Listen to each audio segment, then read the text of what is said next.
Well, good Friday morning, everybody. Welcome to the WLBB Community Voice Program, our show, brought to you by our friends at Tanner Health System. It is 8:30, again, Friday, the last day of August 2018. I'm your host this morning, Colin Worthington. We're streaming live online at newstalk1330.com. Also, of course, you hear us on Newstalk 1330 AM and FM 106.3. And this morning, we've busted out the cameras. We are streaming live on the Newstalk 1330 Facebook page. Thank you to Joel Brock for handling that this morning. Steve Graddick is pressing the buttons in the studio. Our guest this morning, if you're watching us on Facebook Live, you can see Dr. Kyle Marrero. He is the president of the University of West Georgia. School started within the last 2-3 weeks, I think. So August 15th, 2 weeks ago last Wednesday, yeah. So we're going to catch up on the new year. Every year we try to do something like this, just update on maybe some changes coming for the school year, the population of students, all that good stuff. If you have questions or comments, you can post those on the Facebook page, and we'll try to look at those and pass those along. Or you can call us this morning, 678-601-8255, 678-601-TALK.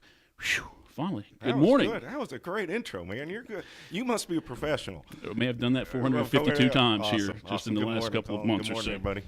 Yeah, thank you for coming out this morning. Awesome.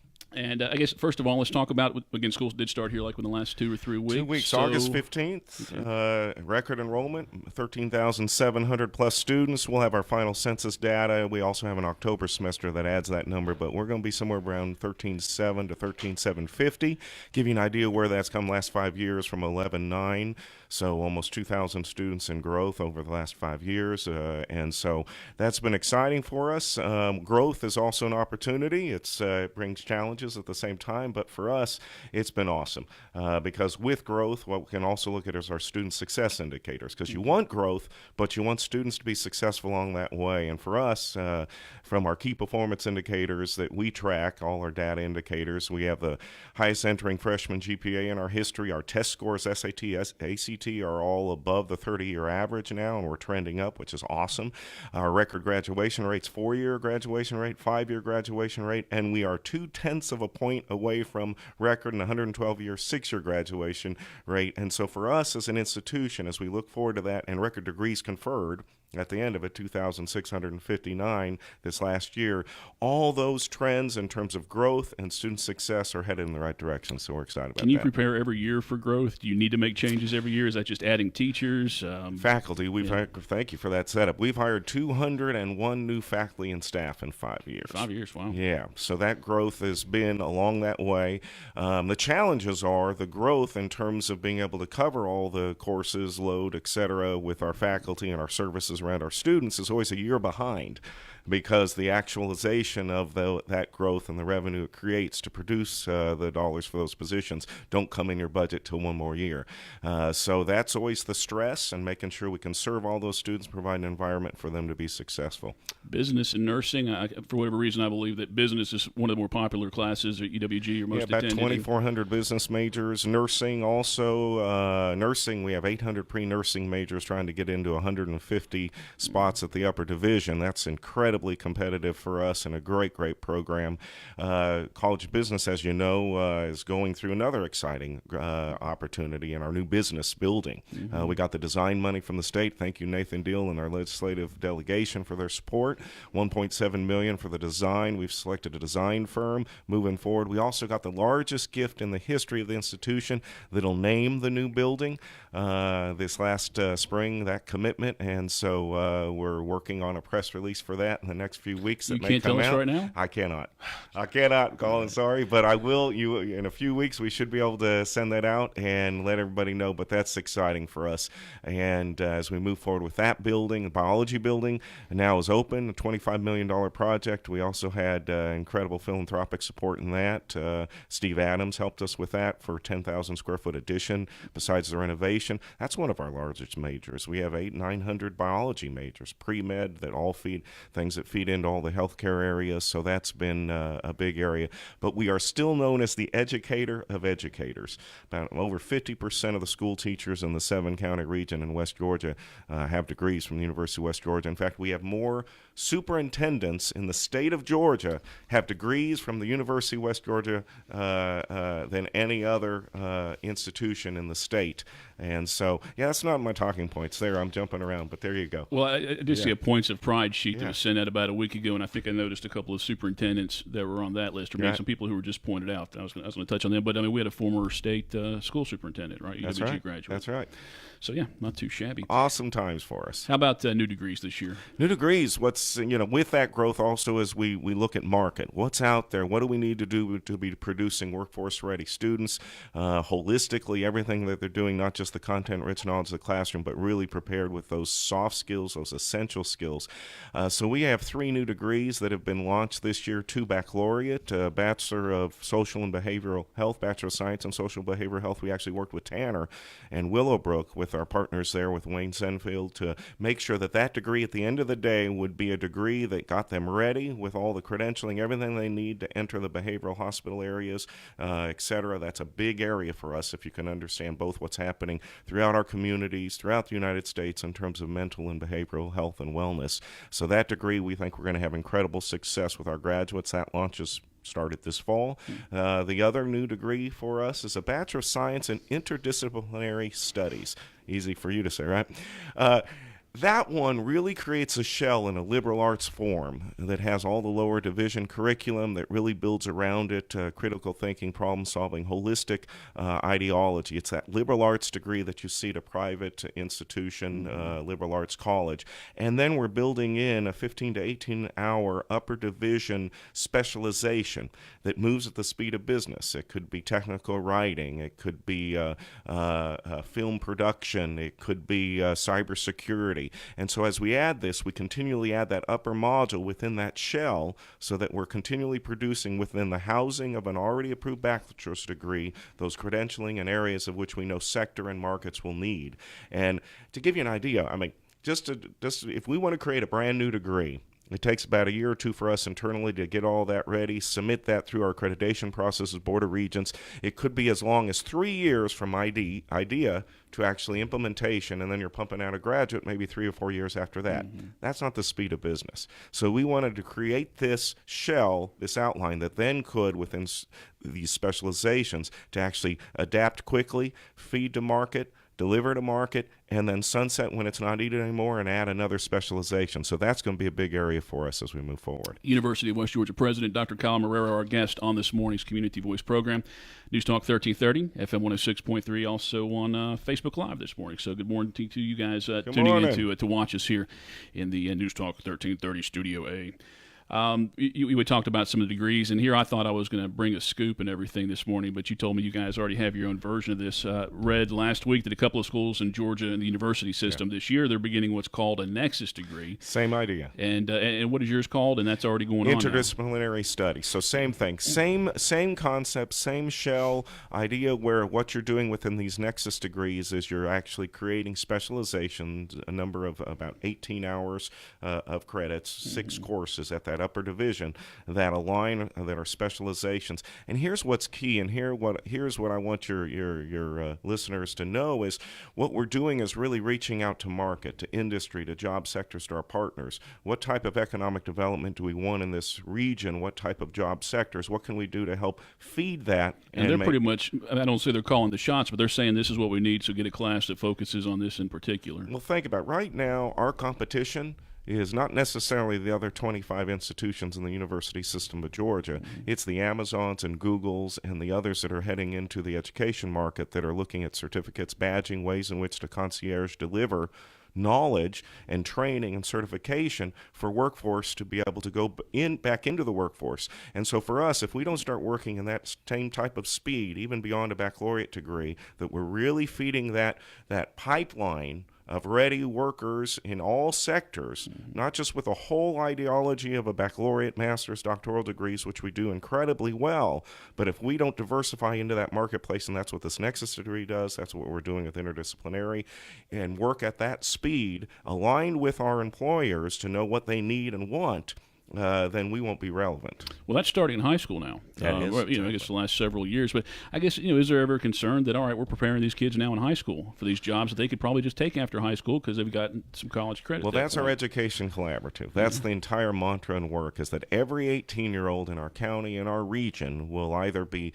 enrolled, ready, because they've made active choices along that way for post-secondary education, whether that's West Georgia Technical College, what it may be, or us, or beyond that, that they're employed, that they've actually done 3 certificates in welding that is free to them through dual enrollment, move on and ready, and they can make $60,000, $70,000 a year as a welder, and then maybe go back to school what they want to do, create articulations, or enlisted. That was an active choice or career. Our goal with that are the multiple pathways to shorten the number of gap of high school graduates that don't have a plan, that haven't prepared. And so through the whole intersection and relationship and engagement with all of our stakeholders, what we've been able to build then is 4 developmental themes through that, all the way from early learning to foundations to explorations to pathways. So we're working together as a community collaborative, a single schoolhouse approach to building ready citizens. University of West Georgia President Dr. Kyle Marrero, our guest on this morning's Community Voice program, News Talk 1330 FM 106.3, also on Facebook Live this morning. It is now 8:42. We'll come back after this message from our sponsor, Tanner Health System, here on News Talk 1330. At Tanner, we're advancing health throughout West Georgia and East Alabama, because we know that exceptional care isn't based on how many patients we serve, but how well we serve them. That's why we're focused on quality, delivering the best possible care for our patients. It's why we're expanding our clinical services and building new facilities to serve our growing community. And it's why we're looking beyond our hospitals and medical practices to develop sustainable wellness and preventive health programs in our region. What makes a hospital great has changed. It's not how many beds we have. It's how well we care for the neighbors who need them. Delivering the right care to every patient, every time, is how Tanner is advancing health with medicine beyond measure. Learn more at tanner.org or find a physician on our medical staff by calling 770-214-CARE.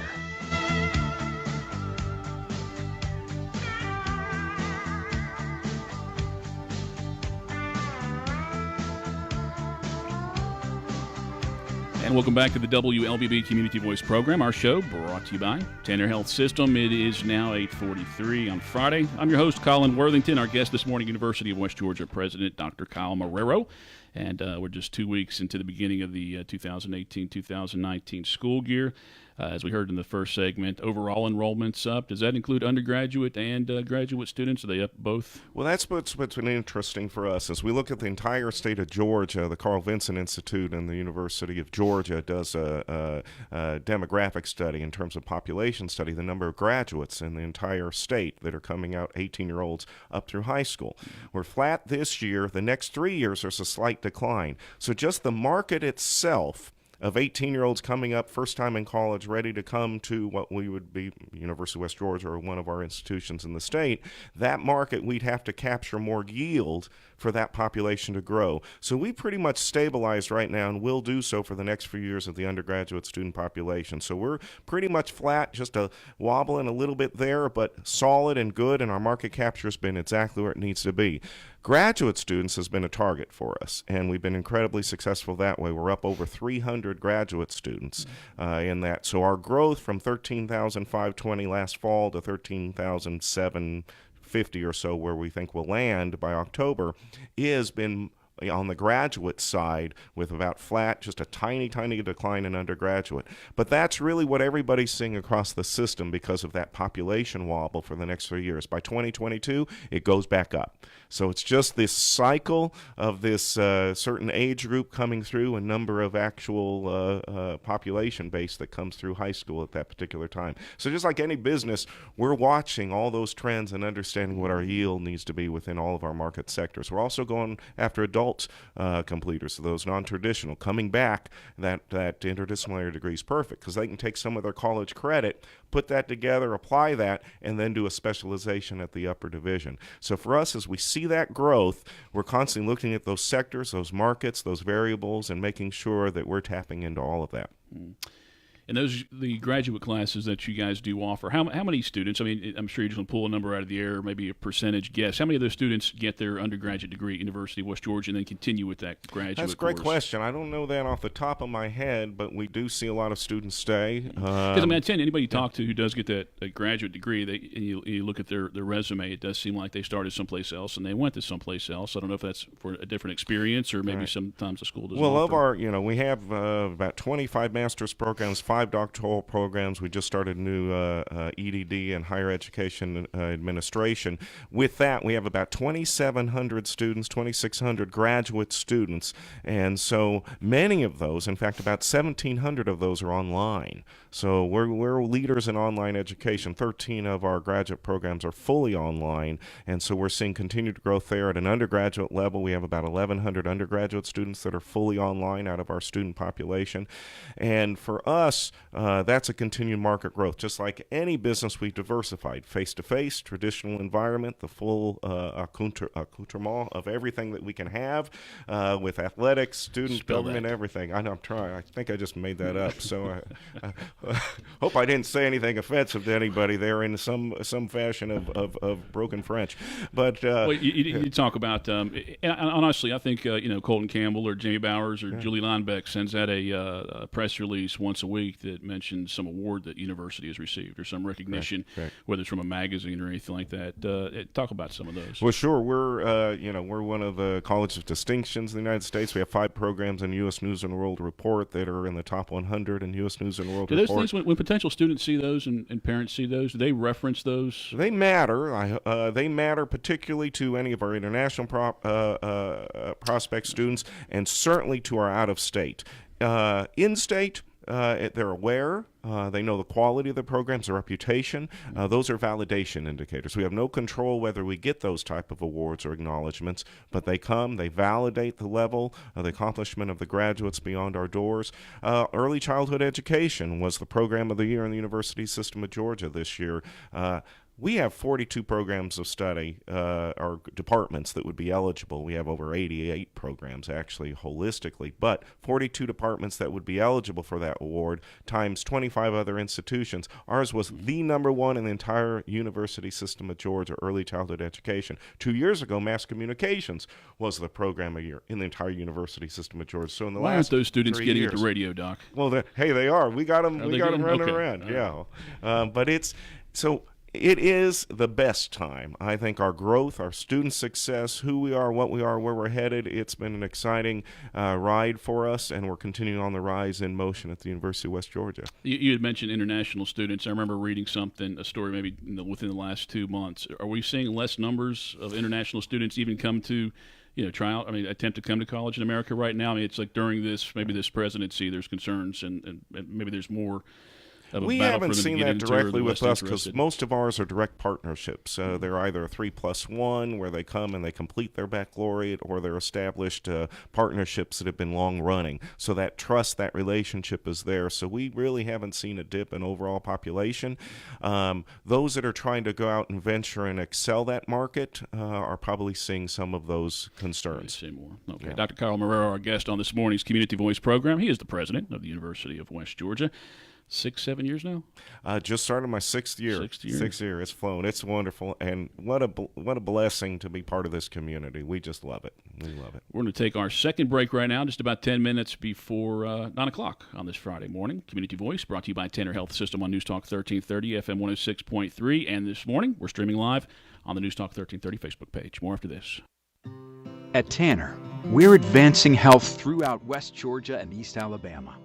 Because we know that exceptional care isn't based on how many patients we serve, but how well we serve them. That's why we're focused on quality, delivering the best possible care for our patients. It's why we're expanding our clinical services and building new facilities to serve our growing community. And it's why we're looking beyond our hospitals and medical practices to develop sustainable wellness and preventive health programs in our region. What makes a hospital great has changed. It's not how many beds we have. It's how well we care for the neighbors who need them. Delivering the right care to every patient, every time, is how Tanner is advancing health with medicine beyond measure. Learn more at tanner.org or find a physician on our medical staff by calling 770-214-CARE.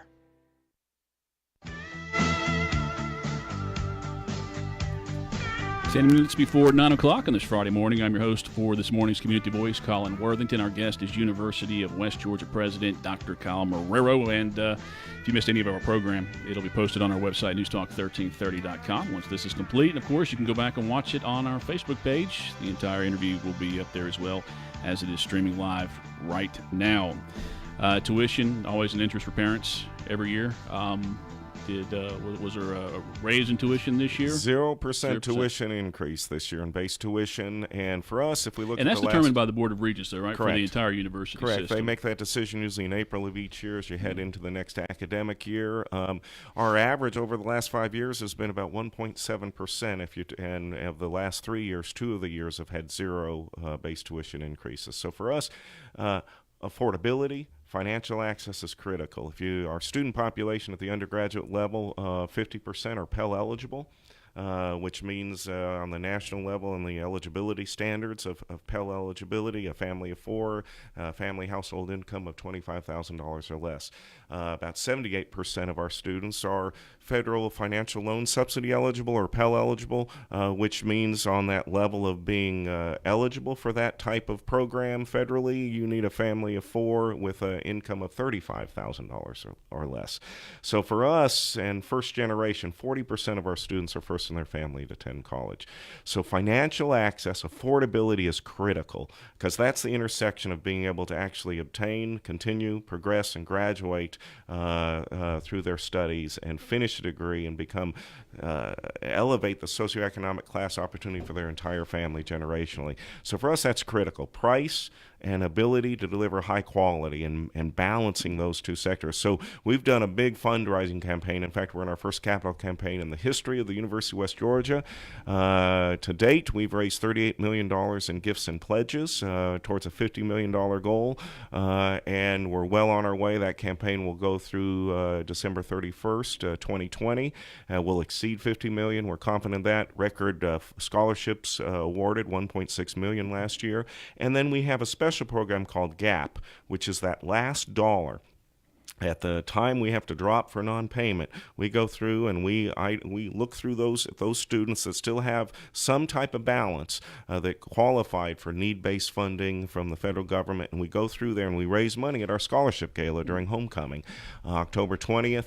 We'll do it again this year. We raised over $180,000 last year. This year, just last week, we applied $306,000 of scholarship money in that last moment to save those students along the way, and so that's been an incredibly effective granting program that we've worked on together as part of what we're doing with our campaign and then impacting students. The other thing we were able to do, and this is the first time in 25 years in higher education, we lowered our pricing, actually.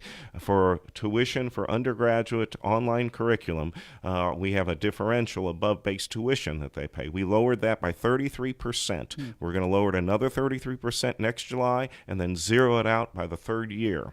And for us, that'll mean 72% of our undergraduates are going to pay less because they take some type of online course during their studies over 4 years than they do right now. In fact, last year, that started in 2017, the one starting this year will actually pay less over the next 4 years, and that'll go down and down the next year. So I'm really, really proud of that, Colin.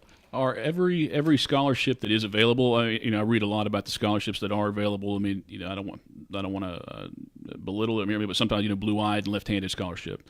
I don't think that one exists, but there are plenty for there. Are all those taken advantage of? I mean, they are. We are every very, one of them. They don't just sit on the shelf. So proactive on that because that's critical. Particularly donors that are giving specifically for that intent. Mm-hmm. Some of them are geographical in nature, may say Carroll County, Carrollton, something like that. But we try to get away from the very, very specific that's very hard to award and talk to the donor through that. But we're proactive, making sure that those dollars get disseminated, get used along that way. What's the point of giving if they aren't?